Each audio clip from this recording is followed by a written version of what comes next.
Nyinyi mnajua kuingia mnakwenda kwenye maduka huko kufanya shopping. Hamna shida. Kwa sababu jambo lenyewe sio kubwa. Na tuongea na mwanangu kama utojali.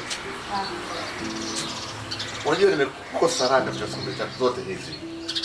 Kila tukio lile ambalo lilitokea majuzi hapa la mjukuu wangu Selina na wale wanataka kuwa kama vile wamemsusia, kama vile wamekimbia muondoka na niumiza.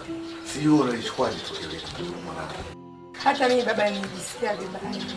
Hata mimi mwenyewe sikujua kwa nini walitoka. Kweli? Mwasema mkuu wangu utanisamehe. Mimi mzee mtu mzima na kama unajua kwa mume wako ndo mwanangu na nimejitahidi sana watoto wangu kufundisha katika maadili ya hali ya juu. Unajua ulimwengu huu wanasema na wenyewe una mafundisho yake. Lakini makubwa ni yale ambayo unafundisha na watoto wako. Mimi nahisi na na uhakika swala la Selina kuwa anavaa nguo hizi za ajabu, nguo ambazo hazistiri maungo yake yoyote, nguo ambazo hazina maadili, ndio hali ndio kuna mtu anaona kwamba wanachezaji na mtu ambaye kama vile kunufuchi, mtu ambaye hana maadili, wako ni bora wanatenge. Kwa hapo jambo zuri sana. Kwa jambo zuri kabisa. Hasa mimi kama mzazi wenu, niwatakeni sana mbadilike hilo. Lakini msibadilike nyinyi.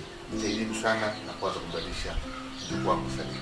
Sawa baba, nakuelewa. Mimi nakuomba sana, si kwa nia mbaya, hapana. Ni kwa nia nzuri ya kujenga na ya kumpeleka mtoto katika maadili na njia nzuri.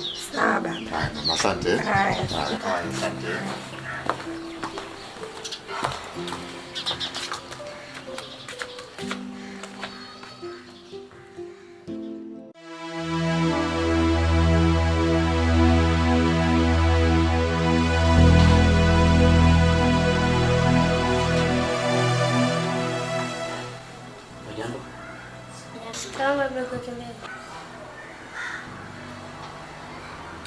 Jambo.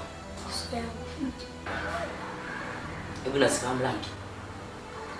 Rangi nazifahamu? Haya maji yana rangi gani? Yana rangi nyeupe.